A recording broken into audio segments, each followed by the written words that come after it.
What's up, Culinary Crusaders? Pitmaster Shane D here. And have you ever wondered what it would be like to ask a literal music pro about music and how music relates to food? Well, I did that. This week we've got Eric Morgan as our #1 guest in the first in a series of videos I want to do. And we're just going to call it the Pitmaster Shane D interview series. And basically, I'm just going to sit down with some masters of industry, not always food guys, and talk about how what they do relates to food, the creation process, the inspiration process, all of those things. So check it out, and I hope you enjoy it.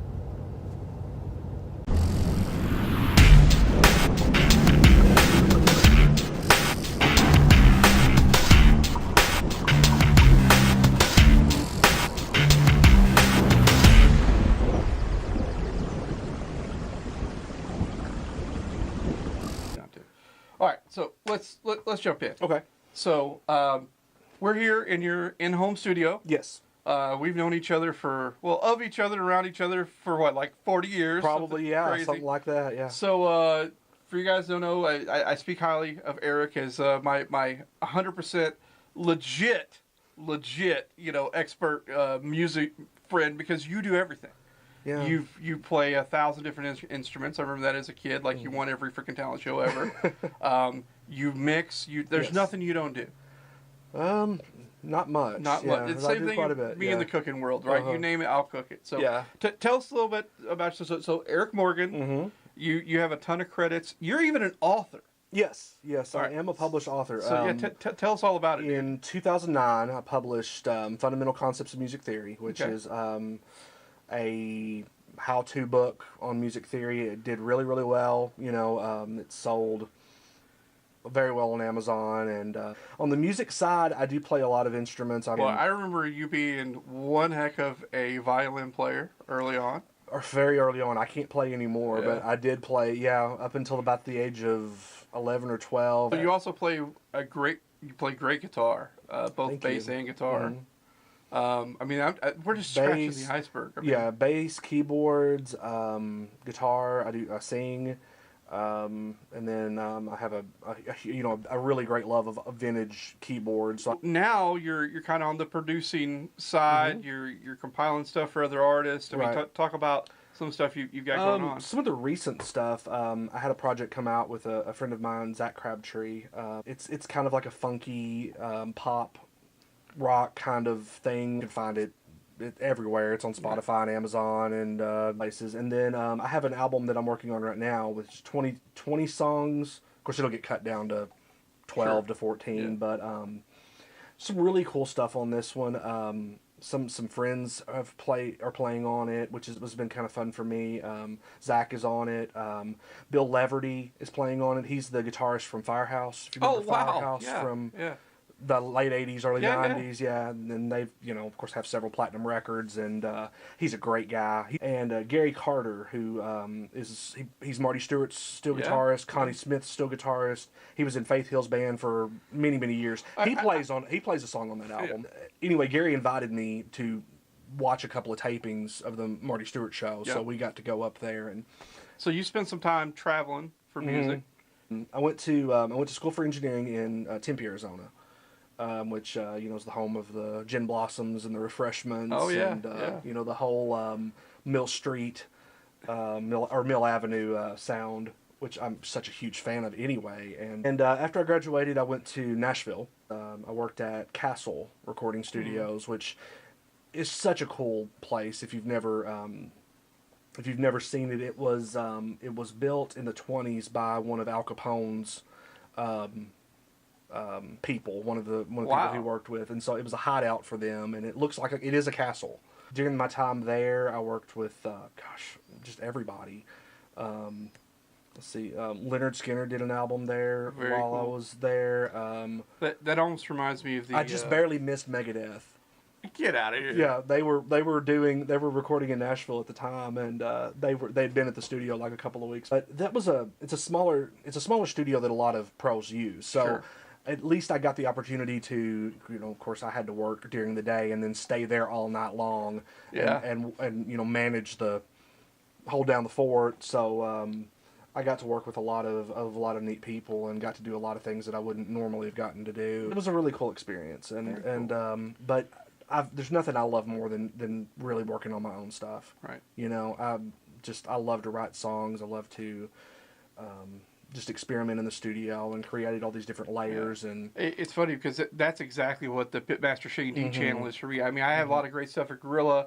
I've been invited to do a lot of cool stuff with Barbecue and other shows. But I love this because it's exactly whatever's in my head. It's literally a stream of consciousness, conversation with the camera, and just wherever it goes, it goes. And I love that. I love to just create off that, not be encumbered in any way. Yeah, that was the downside of that. I mean, I don't think I would have liked to have done that my whole career. Sure. Because I just you're working on somebody else's project. Sure. Well, so let's talk about why we're here. Okay. Right. So you were very kind and gave. So the backstory is, I begged Eric for some guitar lessons, and my schedule sucks, so we never get to do that. Right. Yeah. And your schedule sucks. It does.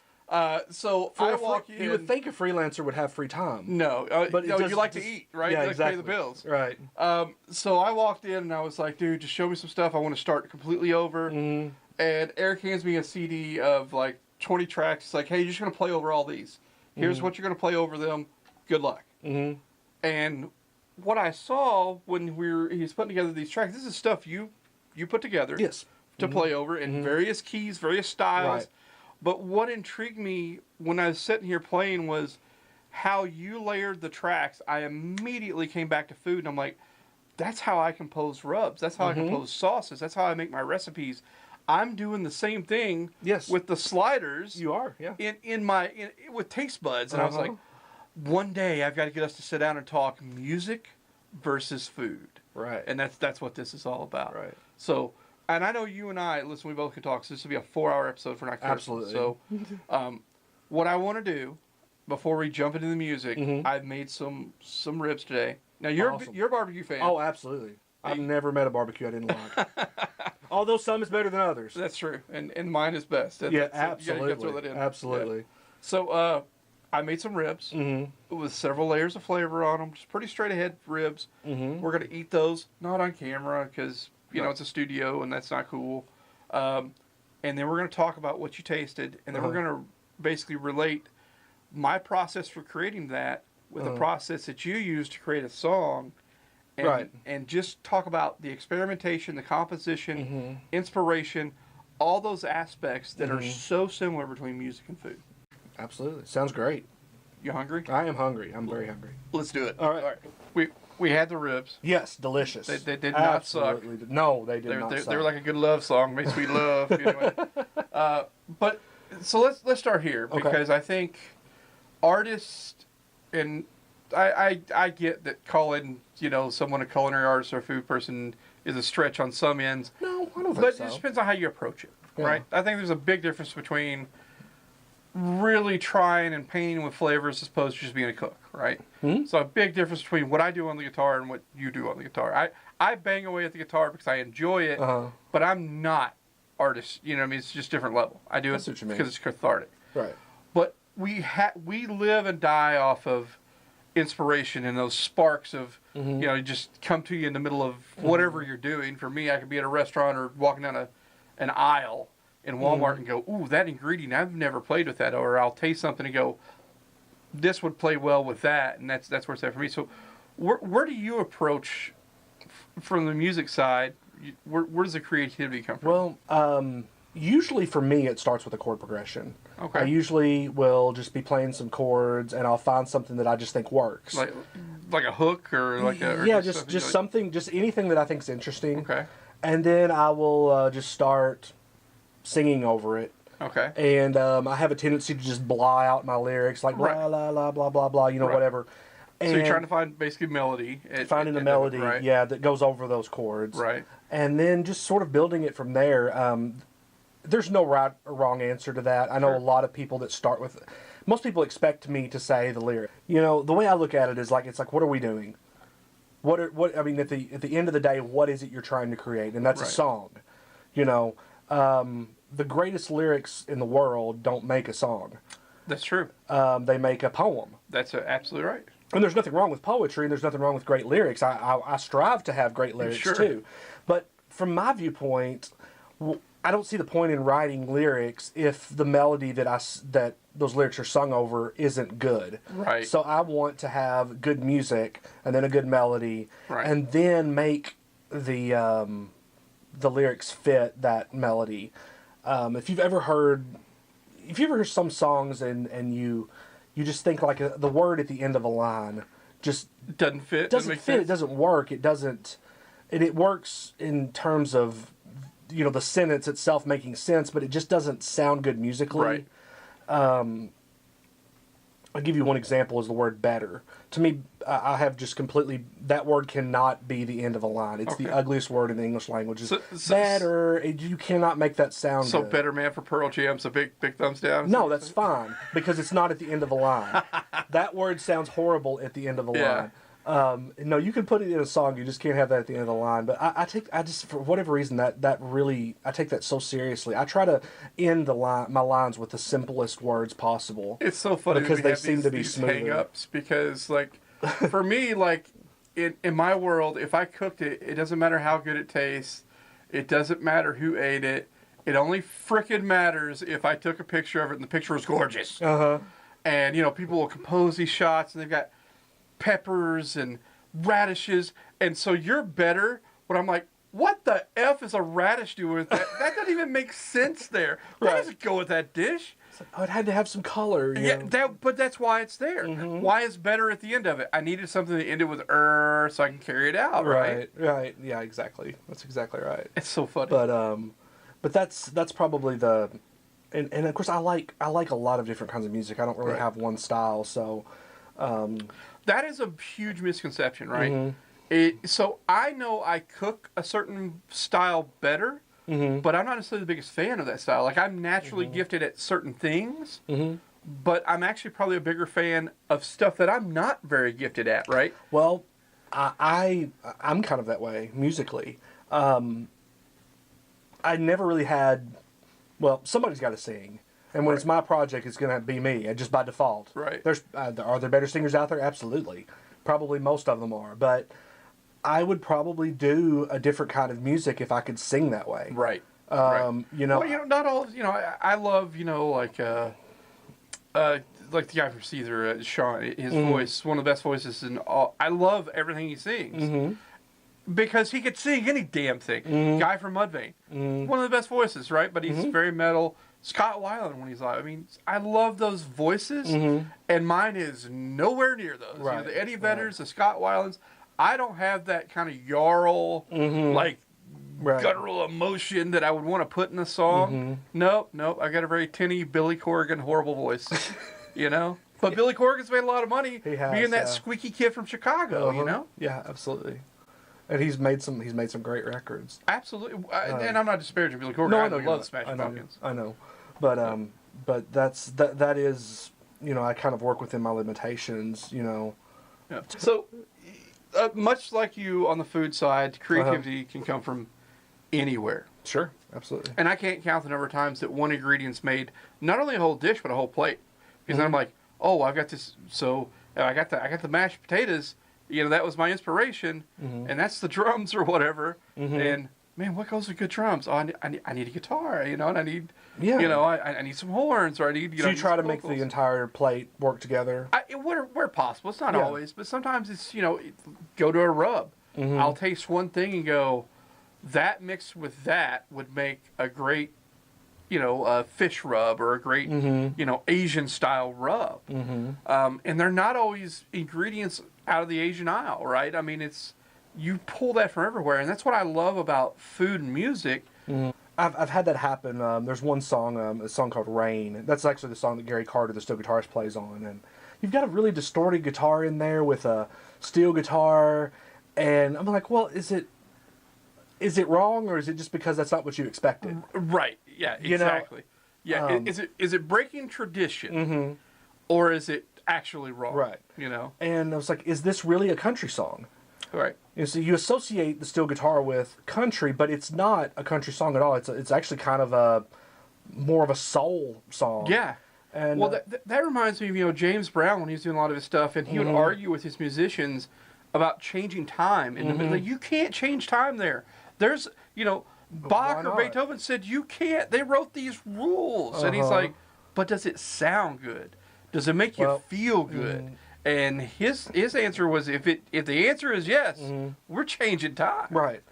One of the wisest persons, and I'm sure he is not the first person to say this, but he said, the one rule of music is if it sounds good, it is good. Right.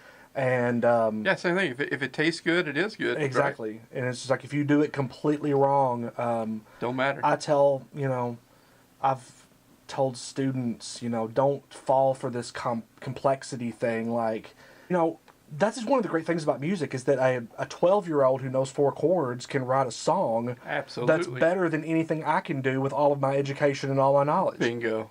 Because it's so much about feel and emotion. It is. And that's what food is for me. When you can, think back to some of your best memories with your family, and more times than not, what would have come up is like grandma's apple pie, or man, she used to make this dressing on Thanksgiving, or whatever it is. But it's exactly the same thing. We can take emotion and we tie it to food and music so readily. Absolutely. And I love that. To me, they always go together. And right. I won't create in the kitchen unless there's music playing, and it drives my family crazy. It really does if you think about it, like, soul music, soul food. There's a lot of parallels there, a lot of similarities, and it's almost, of course they did come out of the same culture, but it's just, I don't know. I find that kind of stuff fascinating. So we'll jump into that. Let's kind of tie that in together. So a lot of soul food is it's very umami, right? It's kind of that salty, rich food cooked for a long time, most of it. Right. Always served with like a bright. Well, you know what that is to me in soul music? You got bass, that bump and a bump and a bump, and then you got horns. Right. Bop, bop, bop. Yeah. That to me is soul foundation music and then some color soul on top food. of it. Yeah. They totally go together. And to me, when I'm making a rub, I totally will get in there. I'm like, my James Brown moment, I'm like, oh, it's got some funk. It's got some funk. I like the funk, but what does it need now? Right. What stands up off the funk? Oh, I need a bright. I need a sweet, or I need an acid. I need a sharp note there. The counterpoint, like, it's not low unless you have something high. That's exactly to contrast it against. Exactly and I think you got to do that in music too. Yeah, there's a whole, you can read up on what they call pseudo acoustics, and it's our minds, the way our minds work. If we hear higher highs, we perceive lower lows. Lower lows, right? We constantly measure the gap in between things without knowing it. Right. It's the same thing with your tongue. Why do we put salt in chocolate chip cookies? So we can actually better taste the sugar.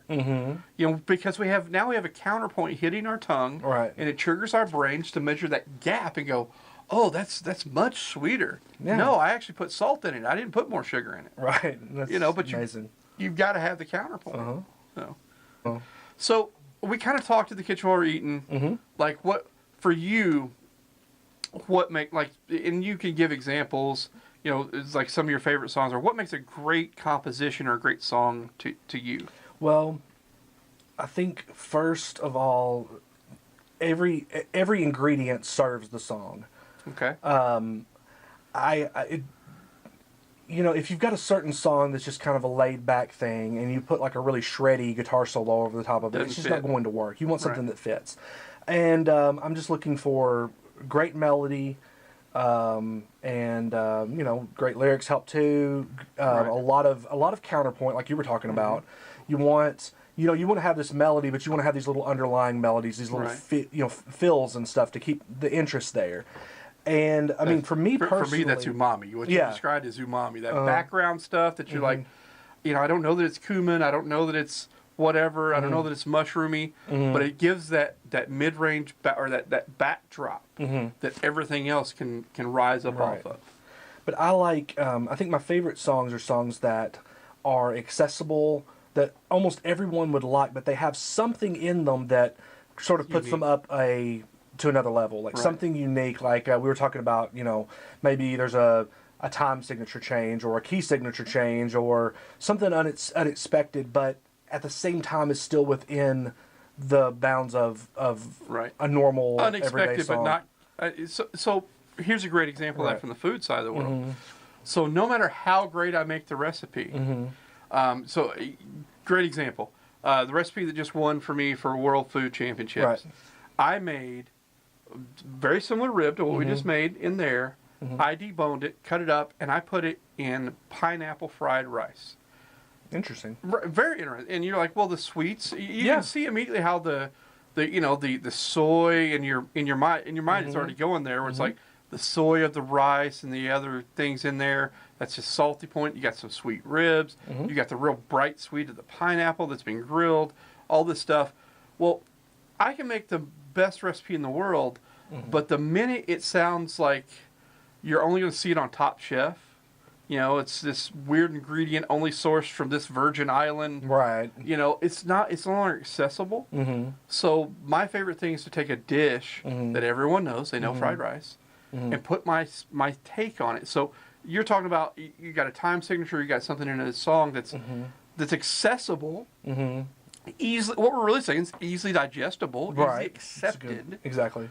And then we put a little spin on it, and people go, wait a minute, that was unexpected at the same time, and that's what made me value that. Right. That's exactly what I'm going for. Just putting a spin on something is so much more difficult than it's very easy to be weird. Right. Oh yeah, absolutely. I could just say, well, this song's not even going to be in a key. Everybody's going to play in a different key. Right. And you can call we're that gonna all play sharps. Yeah, and it's just going to be chaos, and you can call that brilliant. Now, if you can get that to work, then you probably are There is brilliant. a level of brilliance, yeah. But it's very easy to be weird, but it's difficult to be unique within the confines of something that people get. So we've identified kind of what makes a good song, or what could make a good song. Where do you think a lot of people go wrong when they're making music? Because I know where I think most people go wrong with food. I think probably trying to do too much. That, at least for me anyway, that's what I hear. And it's so much of it's conditioning. We have just this idea that complex is better. Right. And I'm not saying I don't like complex music. You can, Right. I do at times, but does it need that? Does it need to have all of this, extra stuff in it? So what you're saying, you approach a lot of this once you have something from a retrograde perspective, i.e., how can I edit out, not add to? So you talk through that a little bit. I look at songs anyway in terms of four elements maximum. Okay. You've got the foundation, which is most of the time is the bass and the drums. That's just your core, and then you have the rhythm, and the rhythm is just like the counterpoint to that. And it could be the guitar, it could be it could be a keyboard, it could be another percussion instrument. It just depends on. Right. It could be any ingredient. Right. That is actually the counterpoint. And then the third element, it being the melody, which is most of the time vocals. Sure. But if a guitar takes a solo, then that becomes the... Right. And then the fourth element is what I call just fills. There's moments when, when you're not singing. Could the guitar do a little something in that to make it more interesting? Or do you let it breathe? Or do you let it breathe? And there's neither one of those are right answers. They both are right answers. Right. It just depends on what you want. For instance, if you had a piano and they're playing like really low notes, it's probably going to get in the way of the bass. Right. And you want the bass to have their space on the stage, and the guitar to have its area. And that's one thing when you're mixing, is you're trying to find a way to make a lot of different things work together. That's what mixing is, really. Trying to make everything fit. Yeah. Kick drum, bass guitar, snare, and vocals are all generally in the center. Right. So you've got to find a way to make them all work together without stepping on each other. It's funny because I say there's a Jedi mind trick that happens in food, and it's when on your tongue, and it can't all be at the same time because it's a mind F. But on your tongue as you're eating something, you think, is it sweet? Is it salty? Is it spicy? You know, Right. all those elements. Is it sour? Is it when you can hit all of that at different points in a bite or a chew? Because not all of them can be in the same. You're not going to get those all at once. You can't have them. Right. Your brain actually can only process 1 to 2 at a time. Right. So it's just exactly like with what elements you're of the talking song, where anything more than those 4 elements, it's a waste. yeah, you're probably not going to hear it. It's Right. probably going to just get confused. I like what you're talking about coming in kind of a retrograde because that's a lot of where I think most people lose recipes and they lose sauces and rubs in particular because we always approach it from I can always add, but Yes. once you've added, it's not coming out. Right. So you've got to know when to stop. You've got to know when to let it breathe. And what you'll find is these guys they'll get to a certain point and they've lost it. It went muddy on them. Right. The clarity of the herbs that was there that they were liking, they're like, oh, I'm going to try to amp that up with a little more of this. Now all of a sudden it's salty. Well, Yes. how do I save it? Right. I got to add some sweet. I'll get the sweet to dial down the salt. Right. Well, now you've just tromped all over Absolutely. the herbs Absolutely. with all of that, and they're unwilling to just start over, to take the mix back to 0 Yes. and rebuild it. And Right. go, okay, when I get here, I've got to stop. Right. Yep. I see that all the time.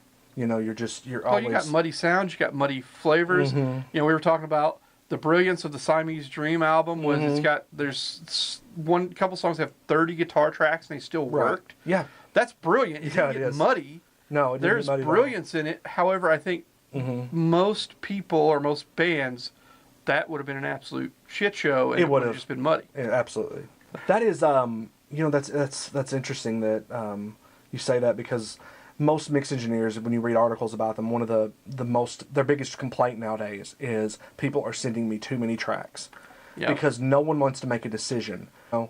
I get crap for this podcast or this YouTube channel because I want it to be a direct conversation. I never want to run more than 2 cameras ever. Right. They're like, yeah, but I can't see you do this, this, and this. I'm like, you don't need to. Yeah. This is a conversation between me and you. Right. I want to talk to you about food. Right. I don't want to necessarily show you everything I did, but I want to talk about the pitfalls of what happened and where you can avoid them. I want the conversation. I don't want 37 layers of crap to edit together.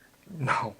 You know, it's crazy. And in today's where tracks are unlimited, literally, and I'm not thinking of people that aren't into recording. I'm not talking like 24 tracks or even 48. I mean, like somebody was saying the other day that they got one that had 192. Wow. And it's like I can't even. You can't hear that. No, but it's just that like you record one guitar part and you think, well, that's pretty good, but I'll try this one. Yep. But at some point, someone's going to have to make a decision and cut that down and say, okay, what stays and what goes. It's funny when I do a rub, and I'll use rubs especially because they're a little easier to kind of define. I will I get to a point where I always have my notepad. Once I get to about the 12th line of adding stuff, I'm like, you got to stop. Yeah. I'm like, is it a good rub now because kind of you've went point to of 15? diminishing returns. It absolutely is point of diminishing returns because I'm going to add something that covered up line 2. I'm going to add something at line 15 that destroyed line 7. There's no way I can balance that where you can taste it. And I've got a good palate, and if I know I've got a good palate and I can't discern it, and I'm the guy who created it, no way you're picking it up. Right. No way. Right. So I may as well go up top, scratch 2 or 3 of those out, and keep this to about 15 ingredients, 12 to 15. And if I can't get it done in those, I'm not good enough. I need to approach this a different way. Right. Makes total sense. It's just what it's all about. So I think we've talked a little bit about music, but and how it relates, and we talked about balance and stuff like that. But I think we got to demonstrate it. Okay. So we got all this cool gear. We'll turn on the other camera. Okay. We'll watch the sliders a little bit. I don't know how well the audio will pick it up. We'll edit it in and fix what we can.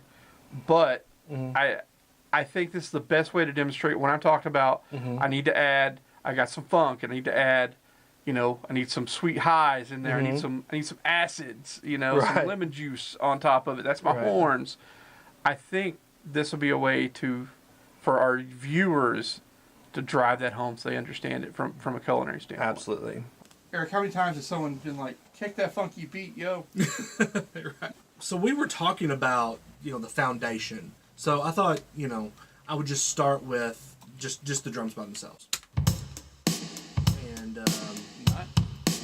one thing that you'll notice is that nothing is really that interesting on its own in this. Right. But I like to think that once everything's added in, it becomes a pretty interesting tune.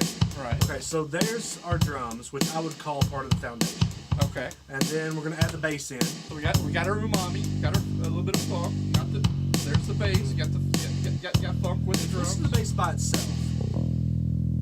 Again, not that interesting. Not interesting, yeah. But with the drums, But it's what you said, it's about context. we start getting kind of a groove. Yeah. And then what I would call the rhythm is this part here that Zach is playing.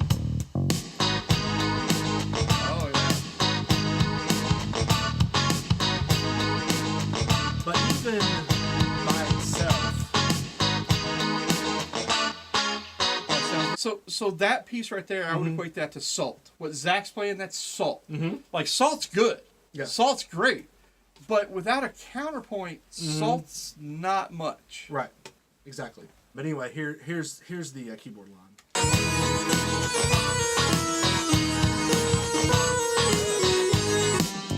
And then when we go into the bridge, you can start hearing the horns.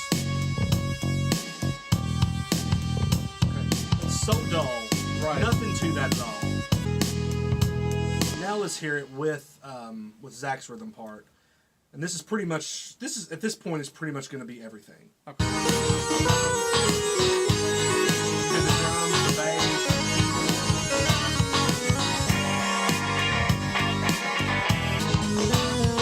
this is the lead part.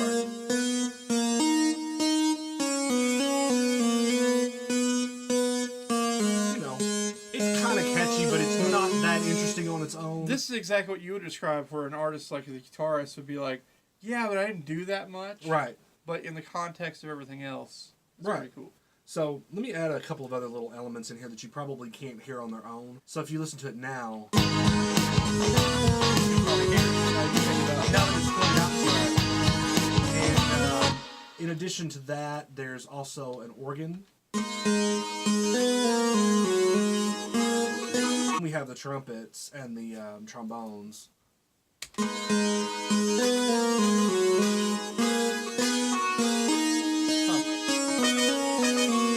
Very cool.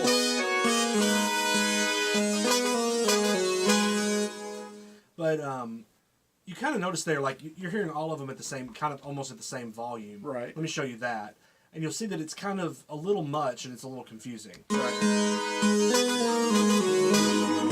This is when you start reaching that muddy factor. It's sort of like I want organ in there, I want my horns in there, but I've made a decision at some point that keyboard right here is going to be the main focus of that section. So that's why, sometimes it helps more to show people like what everything, you want everything to kind of be equal. I mean, in a band, and you're like, everybody should have the same volume, and that sounds... But they can't. But they can't. It sounds great in principle, Right. but it just does not work. Well, so here's a great example. Everybody of that. sounds bad. Right, Salt wants to do, in your rub, but salt wants to be a tablespoon. Yes. Sugar wants to be a tablespoon. Pepper wants to be a tablespoon. Rosemary wants to be a tablespoon. Right. Well, the problem is they're all a tablespoon. It's mud. Mm-hmm. What are you really trying? Is this an herby rub? Mm-hmm. Then your rosemary needs to be 2 tablespoons. Mm-hmm. Does the salt support the rosemary, or to get out in front of it? Well, maybe salt needs to be half a tablespoon. Right. Exactly. And that's a parallel to mixing.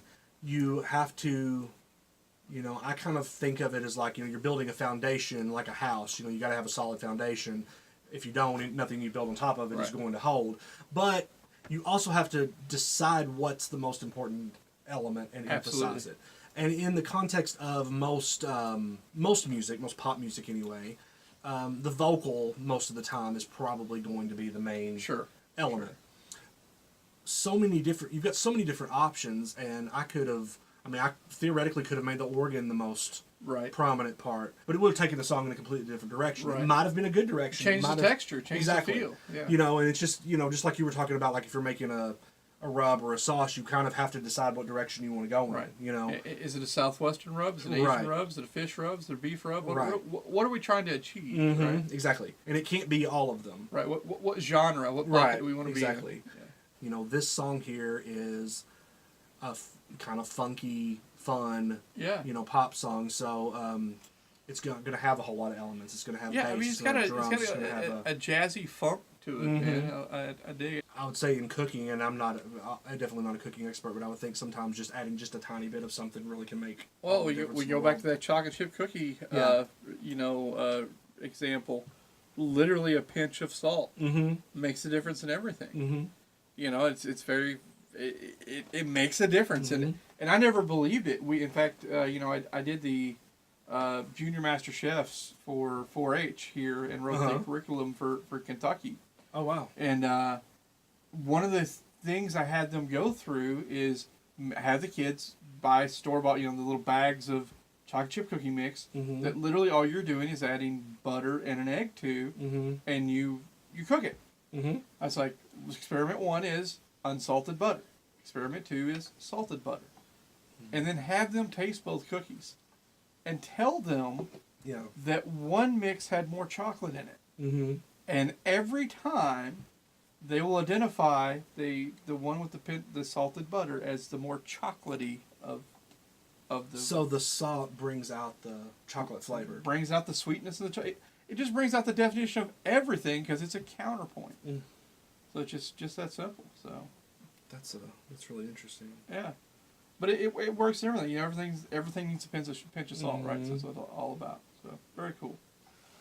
So let's bring it on home because this is going to be a super duper long episode. And that's okay because I know you and I. The problem is you get two guys this much experience in anything.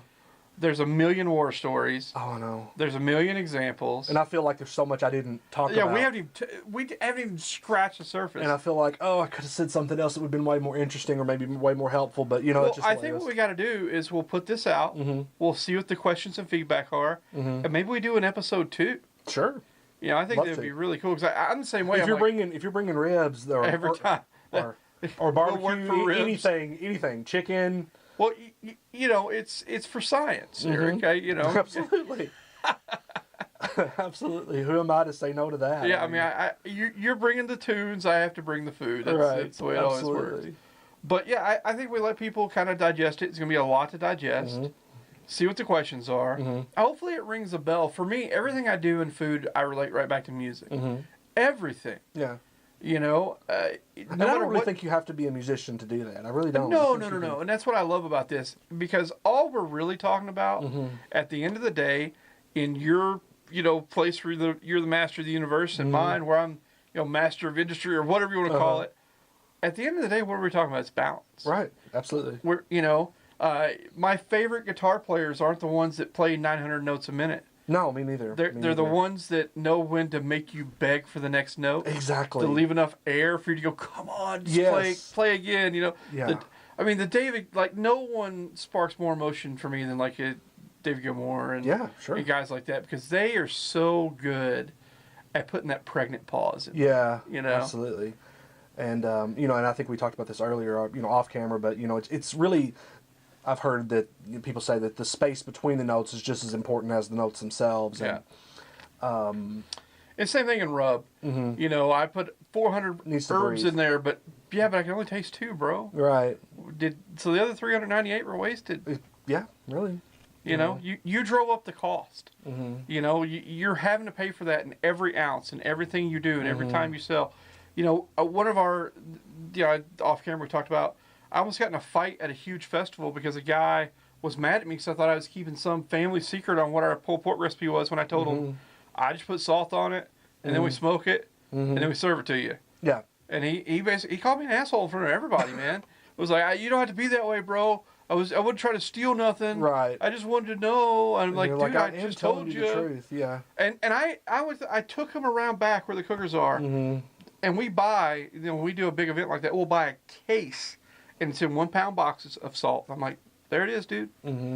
It's not what's on it a lot of times. What I allowed you to taste was beautifully smoked pork with a little bit of salt to amplify all that porky goodness.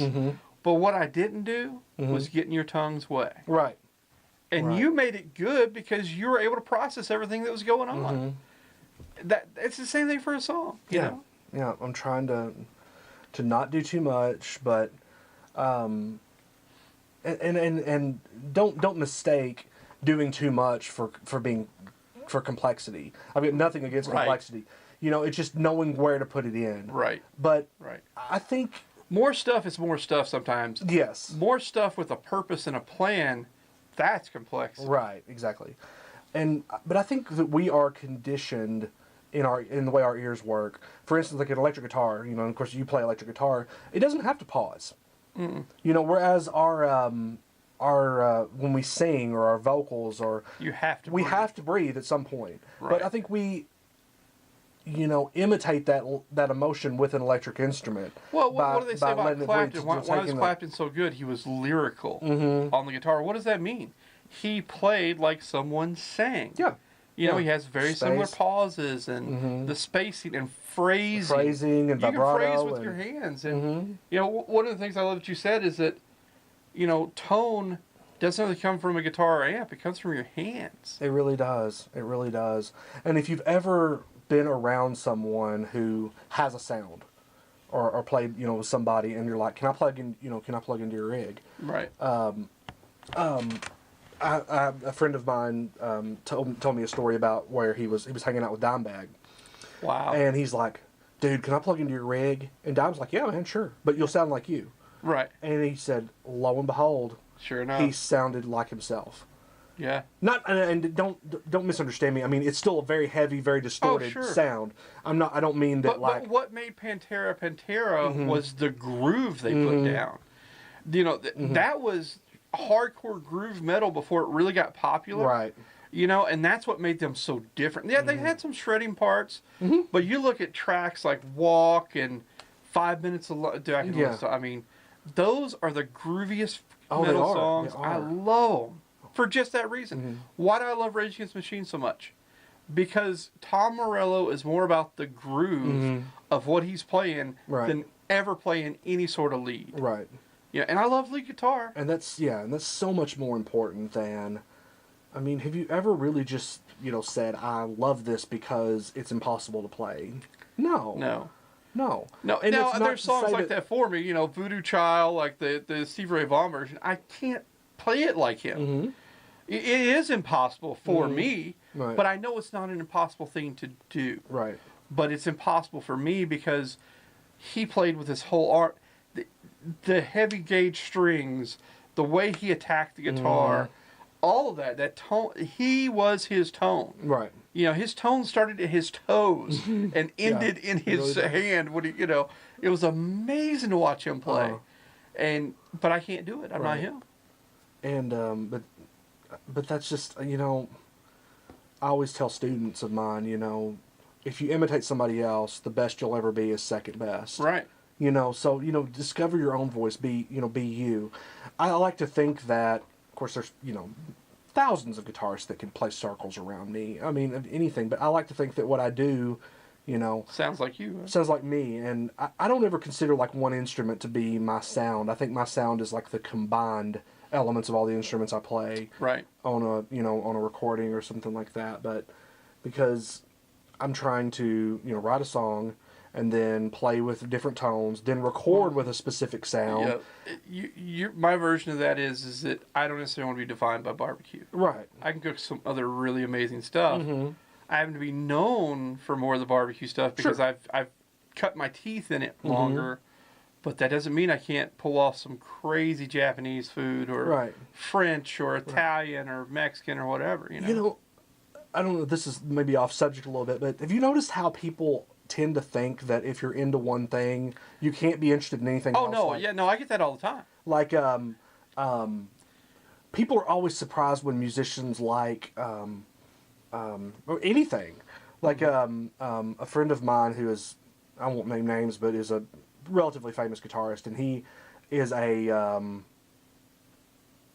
he's really good at hockey. He plays on a, I guess, I don't know, like a semi-pro type thing when he can, and I guess everybody plays hockey in Canada, from what I understand. Okay. But people are surprised at that, and people are surprised that I don't I do stuff other than music. Right. I write. I like to paint. I'm not that good at it, but I like to. But you love to paint. Same thing. I love to draw. And it's another outlet. I love comedy. Mm-hmm. And anybody that just hears my music, like, your music is so serious. Not this project. This project is more Right. fun, but my solo stuff, it's Right. pretty serious, and it's pretty, it's darker and But you angry. have to. So that goes back to the Renaissance man. Yeah, I that's really what I've always wanted to be, is just I to be a agree. well-rounded, know something about everything kind of person. Yes. And I'm fascinated by everything. Like Yep. everything I love to know that I can take Japanese ingredients and tie them into my Southern roots. Yeah. Because they're just as much part of who I am, because I lived there for 3 years. Yes. I grew up there. I came of age in Japan. Uh-huh. And ponzu sauce is 100% a part of who I am as hot sauce on catfish. Right. You know what I mean? Absolutely. I get that all the time. I did a recipe with Malcolm Reed of how to barbecue right. He has like 300,000 followers. Right. And people lost their damn minds. They're like, so I went on there, like, he's literally a world champion. He's only invited, at the time, he only invited one other person on his show. It's always his show only. Right. And the other guy, Mark Lambert, was a world champion. I was the second guy on the show. And he's like, Wow. I want you to teach me something. Wow. Yeah, so you show up to Mark Knopfler's house or whatever. Yeah. And he's like, hey, bro, just show me some stuff. It'd be cool. Right. And we'll film it. And you're like, what? So Yeah. what do I have in my bag of tricks? I have that I know what togarashi spice is, and I know, ponzu sauce, and I know, how to properly use wasabi, and because it's a part of who I am, and I guarantee it's not anything he's done. No. And I took all those ingredients and made street tacos out of them. And he just blew his hair back. He's like, I didn't know these things, like, I didn't think those things went well together. I'm like, well, all Southern food has some funk to it. Sure it All does. Mexican food is very pure and has some funk to it. Well, these Japanese ingredients are all funky, man. I swapped out a sax for a trumpet here. Yeah. But essentially I can still get the same groove. Absolutely. And that's exactly what it was all Right. about. But I found that creative, artistic people are much more diverse than people Have to be. thinks. You know what it really is for me? I'm afraid someday, and this may be really weird to say, so you may not feel the same way, so don't feel like you have to agree, 'cause it's kind of odd. I'm really creative when I'm writing stuff, recipes or whatever it is, sauces, rubs. I got to be in the right space to receive it. I'm so afraid that someday someone's just like up above me is going to turn off the faucet, and it scares the shit out of me. Oh, you're not the only person that's ever said that. Yeah. I promise. I mean, probably more people than not agree with you on that. Yeah, I feel when I'm at my best, like something's going on, and I'm hearing. Like you're a vehicle almost. Yeah. You're the medium of which it ends up on the paper, but I'm not always the one in control. Right. And it's like this, you're gonna put this in here, and you're like, that didn't even make sense to me. And it's like, just do it. And it's like, okay, fine. Right. And you do it, and you're like, holy crap, that's amazing. Exactly. But you've I'm ever so afraid that if I don't stay in tune to that creative, artistic side of myself, it'll get cut off. No, I'm right there with you. I totally understand. Because, gosh, I mean, it's kind of scary to think about. Very that. scary. Well, you've now built a whole livelihood on it. What if tomorrow you go deaf, or I think about it, what if tomorrow I can't taste? Yeah, I mean, you think about, like, what if the next song sucks, and then you think, what if the song, and then you start going backwards. Like, what if the song that I've already done sucked? And it probably did. Well, and that's where I get to it all the time. It's like I have a lot of pressure with sauces and rub because now I've won so many awards with them. Like the next one, it's like you're coming out with your sophomore album, right? It's like, well, you did great for that freshman project. Yeah, the dreaded second lucky. album. Right. Yeah. So your second, third, fourth, fifth album. Now I worry when I release anything. There's so much pressure because it's got to be the best. Right. And I put that all on myself, and it drives my fans crazy because, like, the beef rub project I did for Gorilla, I delayed it like 10 months. Really? Because it was good, but just wasn't. But it the wasn't. Level. It wasn't where I needed it to be to go. That's a home run. Right. Well, with me personally, the only way I can honestly gauge my music is whether or not I like it. Mm-hmm. And I figure I heard Eddie Van Halen say once that he figured it was a pretty big world, and if he liked it, there had to be some other people that liked it too. At least 3 or 4 others, yeah. And so that's my first thing. I'm never going to put out something that I don't like. I agree with that. And I also understand that a lot of what I like probably isn't going to be, I'm not going to get played probably on top 40 radio. Right. I'm just not that kind of person, and I know that. That's just me personally. I mean, in everything, the shows I like on TV are not the most popular shows. Right. The music I listen to is not necessarily on the radio. Some of it might be from time to time, but I try to be true to myself artistically, and if I like it, then and if everybody else hates it, well then I can at least still say I like it. Well, you can't. You just go off chasing. Marty Stewart talks about that in an interview that I read. We were talking about him earlier. That that he was, he really started getting good when he stopped chasing. When he stopped trying to give the Nashville, people what they wanted. But do you think that comes in the or vein give the of audience what they want? Confidence to let it breathe. Like we said, like you can overpaint a painting. Mm-hmm. Like when you just go, no, F that, man, that's done. It takes a lot of confidence to let it breathe. And to give a musical analogy, it takes a lot of, we talk about, we call it push and pull, which is where most of the stuff today is done to a click track. Mm-hmm. And it's very precise and very on the beat. But if you listen to some of the older music and some of the stuff that we love, it grooves more. It's like they're not necessarily just right on. Well, a lot of times they're playing it in live in a room to record it, right? And that is a big difference. Now, I mean, we're doing it right here. Yes. You can mix these tracks that have been emailed to you. Yes. From the other part of the world. Oh, and I have. Yeah. I have literally done projects where I've never met any of the people. Right. And I'm actually playing with it, not just mixing it, but playing with them. Right. Isn't that crazy? They can send me an email or like a Google Drive or Dropbox or something, and then we send it back. But what was the Dave Grohl documentary about the soundboard? Was it Sound Studios or the? About Sound City. Sound City. Yeah. You think about the number of people that played together in that dang room, through that dang board. Yeah. Live. Yeah. In fact, the funny thing is, just about everyone we talked about today has probably played, because they went out there. Rage played through it.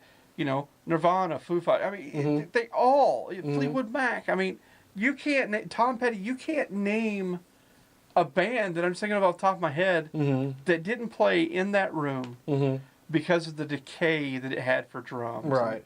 The way it sounded live when you recorded it. I mean, so good.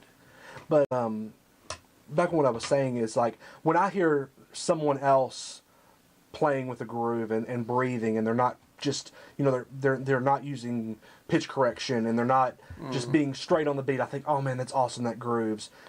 When I do it, I have a tendency to think, oh man, that was kind of rough. I was out. Yeah, I was off. I was off. Yeah.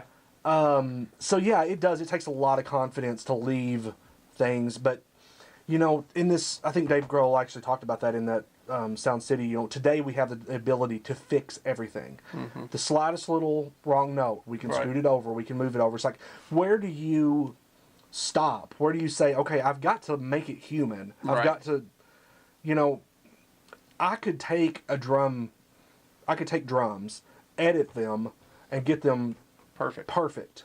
But if I'm going to do that, I might as well use a drum machine. Right. Because it's not really a human playing it anymore. Right. So, and I don't want to. You could totally take a sound clip of Taylor Hawkins beating the living hell, or Dave Grohl, equally great drummers, beating the hell out of a drum kit, and just go, great, this is now my track. I'm going to splice that up and just edit it however I want it back together. That's my drum machine. Right. And I'm not at all opposed to technology. In fact, I mean, the stuff that I can do today, I wouldn't have been able to do 20 years ago without hundreds of thousands of dollars. Literally, yeah. And so I'm thankful for that. But at the same time, you don't want to be relying on it. You want to use it, but not There's a great example let it use you. The grill I cook those ribs on, it's highly automated. It's pellet grill. You turn it on, set it like your oven, delivers the pellets into the pot, makes smoke, makes fire, does it all for you.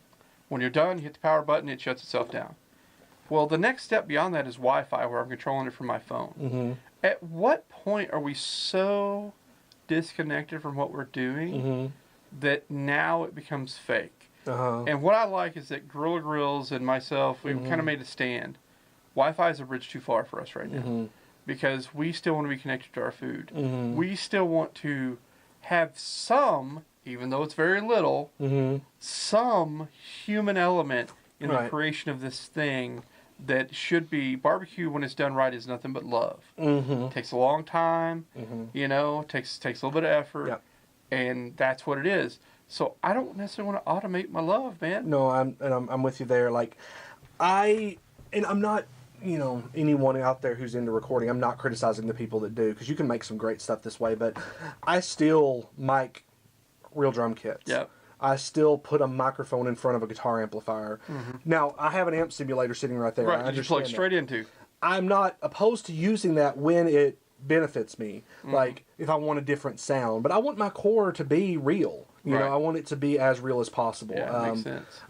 Really playing the bass. I'm really playing the guitars. I'm using real amps to get different sounds, and a lot of times borrowing a lot of different amps from different people, different guitars to get different sounds. And I don't know. I guess that's just my favorite records were made that way. And I'm not saying you can't get good sounds with the modern stuff or the emulators or anything. You can, and as long as you play with soul and passion, it's still going to come through. Right. But I don't know, for me, there's just something about the smell of the tubes when I turn it on, and playing an old vintage amp, or I feel more connected to it. Whether or not it's really doing anything or not, I don't know, but I feel that way. For me, I always say it's like I commune in the smoke. I'm communing with, you know, eons of generations of cavemen and fire. Absolutely. And it's exactly what you're doing. Through that process, you're communing with all the spirits before you who did the same thing, you know?